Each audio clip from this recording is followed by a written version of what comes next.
అబ్బో ఇక్కడ కేజీ చీరలు కొంటే అర కేజీ చీరలు ఫ్రీ అంట. మంగళ్య షాపింగ్ మాల్ కేజీల్లో సేల్ టన్నుల్లో ఆనందం. మావోయిస్టు పార్టీకి కోలుకోలేని దెబ్బ తగిలింది. అగ్రనేత మిసిర్ బేస్రా అరెస్ట్ అయ్యారు. మావోయిస్టు అత్యున్నత కేంద్ర కమిటీలో ఆయన సభ్యులుగా ఉన్నారు. అయితే పోలింగ్ బ్యూరోలో మిగిలి ఉన్నటువంటి ఏకైక అగ్రనేత మిసిర్ బేస్రా మాత్రమే. తాజాగా కేంద్ర బలగాలు ఆయన అదుపులోకి తీసుకున్నాయి. మిసిర్ బేస్రాను అరెస్ట్ చేశాయి కేంద్ర బలగాలు. అయితే మిసిర్ బేస్రాతో పాటుగా ఆయన అనుచరులు, గౌరవ్ హస్తా, మౌచులను కూడా అదుపులోకి తీసుకున్నారు పోలీసులు. అయితే అగ్రనేత మిసిర్ బేస్రా పైన ₹1 కోటి వరకు రివార్డు కూడా ఉంది. దాదాపు 2 దశాబ్దాలుగా అంటే 20 సంవత్సరాలుగా పోలీసులకు చిక్కకుండా తప్పించుకుంటున్నారు మిసిర్ బేస్రా. మిసిర్ బేస్రా ప్రభావం వల్ల కేంద్ర ప్రభుత్వం వెస్ట్ సింగభూమ్ అనేటువంటి జిల్లాను నక్సల్ ప్రభావిత ప్రాంతంగా ప్రకటించినటువంటి వైనాన్ని కూడా మనం చూసాం. విధానంగా ఆపరేషన్ ఖగార్ ను కేంద్ర ప్రభుత్వం ఉక్కు పాదంతో మోపుతున్నటువంటి వైనాన్ని కూడా మనం చూసాం. ఇప్పటికే ఆపరేషన్ ఖగార్ 1, ఖగార్ 2 అనేటువంటి 2 దశలుగా కూడా ఇంప్లిమెంట్ చేయడం జరిగింది. ప్రధానంగా ఆంధ్రప్రదేశ్, తెలంగాణతో పాటుగా మహారాష్ట్ర, మధ్యప్రదేశ్, ఛత్తీస్గఢ్, ఒరిస్సా రాష్ట్రాల్లో వీటి ప్రభావిత ప్రాంతాలు ఎక్కువగా ఉన్నటువంటి వైనం. దీని మొత్తం కూడా పూర్తి స్థాయిలో ఆపరేషన్ ఖగార్ తో ఉక్కు పాదం మోపడం జరిగింది. అయితే ఆ పార్టీకి సంబంధించిన పోలింగ్ బ్యూరో మెంబర్, కేంద్ర కమిటీ సభ్యుడైనటువంటి మిసిర్ బేస్రాను తాజాగా పోలీసులు అరెస్ట్ చేశారు. దాదాపు 20 సంవత్సరాలుగా పోలీసులకు ఆచూకీ లభ్యం కాకుండా తిరుగుతున్నటువంటి మిసిర్ బేస్రాను ₹1 కోటి రివార్డు కూడా ఈయన పేరు మీద ఉంది. తాజాగా అదుపులోకి తీసుకున్నట్లుగా తెలుస్తోంది. అయితే ఆపరేషన్ ఖగార్ పూర్తయినా ఇంకా మావోయిస్టుల కదలికలను మనం చూస్తూనే ఉన్నాం. ఇప్పటికే మహారాష్ట్ర ప్రాంతాల్లో కొన్ని ఏరియాస్ లో, మరి ముఖ్యంగా తెలంగాణ, మధ్యప్రదేశ్ సరిహద్దు ప్రాంతాల్లో ఉన్నటువంటి ఏరియాలో ఆల్మోస్ట్ మావోయిస్టులు పోస్టర్లు అనిపించి కొంతవరకు కలకలం రేపితే మిసిర్ బేస్రా అరెస్టుతో ఆ పార్టీకి ఒక ఊహించని ఎదురుదెబ్బగానే భావించాలి. నక్సల్ ప్రభావిత ప్రాంతంగా వెస్ట్ సింగభూమి ప్రాంతం ఉంది. జార్ఖండ్ లో ఉన్నటువంటి అత్యంత కీలకమైనటువంటి భూమి. ఈయన్ని అదుపులోకి తీసుకున్న తర్వాత మాత్రమే నక్సల్ రహిత ప్రభావిత ప్రాంతంగా, అంటే నక్సల్ రహిత జిల్లాగా ప్రకటించాలి అనేటువంటి ఆలోచన జార్ఖండ్ రాష్ట్ర ప్రభుత్వం చేసింది. ఒకసారి మనం మిసిర్ బేస్రాకి సంబంధించినటువంటి అంశాలు, అని చేపట్టినటువంటి ఏదైతే ఆపరేషన్స్ కి సంబంధించినటువంటి ఇష్యూస్ ను ఒక్కసారి మనం పరిశీలించినప్పుడు, సారాండా, కోల్హాన్ అనేటువంటి అటవీ ప్రాంతంలో ఒక స్థావరాల ఏర్పాట్లు కూడా ఈయన కీలకమైనటువంటి పాత్ర పోషించారు. జార్ఖండ్ లో ఉన్నటువంటి వెస్ట్ సింగభూమి అంటే చైబాసా అనేటువంటి జిల్లాకు సారాండా, కోల్హాన్, బుదా అనేటువంటి ఒక దట్టమైనటువంటి అటవీ ప్రాంతం ఉంది. ఆ అటవీ ప్రాంతంలో తన యొక్క స్థావర కేంద్రాన్ని కూడా ఆయన ఏర్పాటు చేసుకున్నారు. భారీ స్థాయిలో భూగర్భ బంకర్లను నిర్మించడం, క్యాంపులను నిర్మించడం, ఇలాంటి వాటిలో ఈయన చాలా ప్రముఖమైనటువంటి వ్యక్తిగా కీ రోల్ పోషించారు. భారీ ఎత్తున ఐఈడి మైన్లను అమర్చేటువంటి నిపుణులత్వం కూడా ఈయన కలిగి ఉన్నారు. ల్యాండ్ మైన్లను నాటడంలో ఆయన ప్రధాన సూత్రధారిగా కూడా వ్యవహరించేవారు. అయితే గిరిజనులతో పాటుగా గ్రామీణ యువకులు ఎవరైతే ఉంటారో వారు మావోయిస్టు దళంలో వారిని చేర్పించడం, వారికి ప్రేరణ కల్పించడం, వారికి ఆయుధాలపైన శిక్షణ ఇవ్వడం, మిలిటరీ వ్యూహాలకు పదును పెట్టడం, ఈ మొత్తంలో కూడా కీలకమైనటువంటి పాత్ర పోషించారు. దీంతో పాటుగా రెడ్ కారిడార్ రీజియన్ ఏదైతే ఉందో, మైనింగ్ కి సంబంధించిన కంపెనీలు, కాంట్రాక్టర్ల దగ్గర నుంచి భారీ స్థాయిలో నిధులు వసూలు చేయడంలో కూడా మిసిర్ బేస్రా కీ రోల్ పోషించారు. ఆయుధాలకు సంబంధించి పేలుడు పదార్థాలను సేకరించడం, వాటితో ల్యాండ్ మైన్లను తయారు చేయడం, సో ఏదైతే ప్రజాప్రతినిధులు ప్రయాణించేటువంటి ప్రాంతాల్లో పేల్చినటువంటి సందర్భాలు కూడా చాలానే ఉన్నాయి. ప్రధానంగా మిసిర్ బేస్రా అనేక పేర్లతో కూడా తిరుగుతూ ఉండేవారు. భాస్కర్ అని, సునీర్మర్ అని, సాగర్ అనేటువంటి వివిధ పేర్లతో కూడా ఆయన పిలుస్తూ ఉండేవారు. నాయకత్వంతో పాటుగా తీవ్రమైనటువంటి భావజాలం కలిగినటువంటి వ్యక్తి. మావోయిస్టు పార్టీ సిద్ధాంతకర్తల్లో ఒకరిగా ఉన్నారు. మిలిటరీ వ్యూహాలను రూపొందించడం, వాటిని అమలు చేయడంలో ఈయన దిట్టగా ఉండేవారు.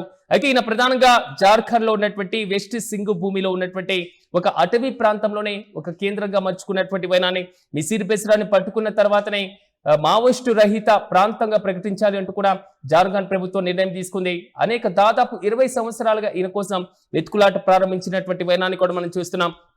తూర్పు భారతదేశ ప్రాంతంలో ప్రధానంగా వెస్ట్ బెంగాల్ తో పాటుగా జార్ఖండ్ ప్రభావిత రాష్ట్రాల్లో ఎక్కువగా మావోయిస్టు నెట్వర్క్ ను పునర్నిర్మించడం, యువకులను చేర్పించుకు వారికి శిక్షణ ఇవ్వడం, పూర్తి స్థాయిలో ఆయుధాలు ఏ విధంగా ఉపయోగించాలి అనే దానిపైన శిక్షణ ఇవ్వడంలో ఈయన దిట్టగా పేరు కూడా గాంచడం జరిగింది.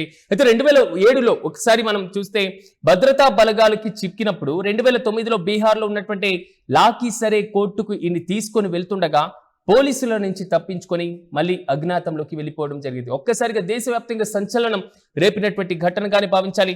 తాజాగా ఆపరేషన్ ఖగార్ ను కేంద్ర ప్రభుత్వం కీలకంగా ఇంప్లిమెంట్ చేస్తుంది. మావోయిస్టు ప్రభావిత రాష్ట్రాలపైన ఎక్కువగా ఫోకస్ పెడుతుంది.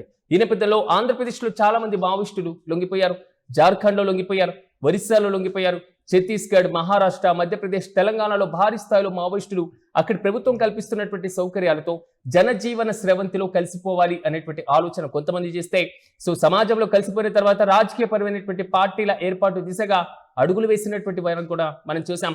ప్రభుత్వాలు కూడా ఆపరేషన్ ఖగార్ లో భాగంగా చాలా వరకు మావోయిస్టులు లొంగిపోయినటువంటి వారికి వారి పేరు పెట్టి ఉన్నటువంటి రివార్డులను వారికి అందించడం, సో తగిన సౌకర్యాలు కల్పించడం, వారికి ఉపాధిని కల్పించడం, ఇలాంటి ప్రక్రియ చేపట్టేటువంటి దిశగా అడుగులు వేసినటువంటి సందర్భాలు కూడా మనం చూసాం.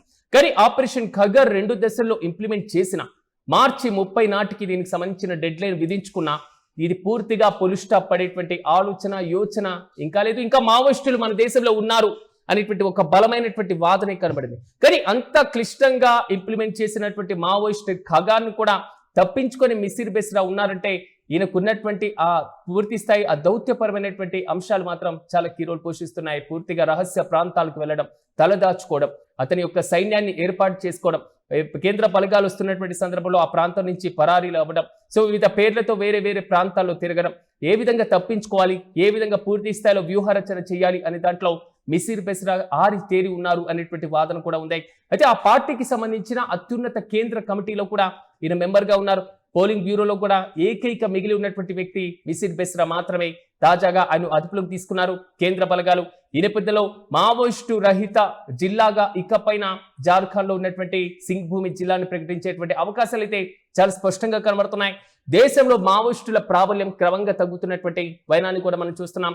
ఒకప్పుడు గ్రామీణ ప్రాంతాల్లో, మరి ముఖ్యంగా ఏజెన్సీ ప్రాంతాల్లో, గిరిజన ప్రాంతాల్లో, ఆదివాసీ ప్రాంతాల్లో వారి యొక్క సమస్యల కోసం పోరాటం చేయడం, ప్రభుత్వాన్ని నిలదీయడం, ప్రజాప్రతినిధులను హెచ్చరించడం, నిధుల కోసం అవినీతి జరిగినటువంటి అంశాలపైన పూర్తి స్థాయిలో ఎండగట్టడం, కొన్ని కీలకమైనటువంటి హెచ్చరికలు జారీ చేయడం, ఇలాంటి పరంపరతో ప్రారంభమైనటువంటి మావోయిస్టు పార్టీ క్రమంగా ఆ హక్కులతో పూర్తిగా మసకబారుతున్నటువంటి వైనాన్ని కూడా మనం చూస్తున్నాం. క్రమంగా మావోయిస్టులు సమాంతరమైనటువంటి ప్రభుత్వాలు ఏర్పాటు చేసినటువంటి దిశగా కూడా మన దేశంలో కొన్ని ప్రాంతాల్లో కనబడినటువంటి వైనం. కేంద్ర మంత్రులను కూడా ఛత్తీస్గఢ్ ప్రాంతంలో పొట్టన పెట్టుకున్నారు. కాల్చడం, కొంత హింసాత్మకమైనటువంటి పరిస్థితులు కూడా చోటు చేసుకున్నాయి. అటవీ ప్రాంతాల్లో, గిరిజన తండాల్లో భారీ భారీ అభివృద్ధి కార్యక్రమాలు, పారిశ్రామికీకరణ కూడా అడ్డుకున్నటువంటి వైనాన్ని మనం చూస్తున్నాం. కానీ మారుతున్నటువంటి కాలంలో టెక్నాలజీ వినియోగం విపరీతంగా పెరిగిపోయింది.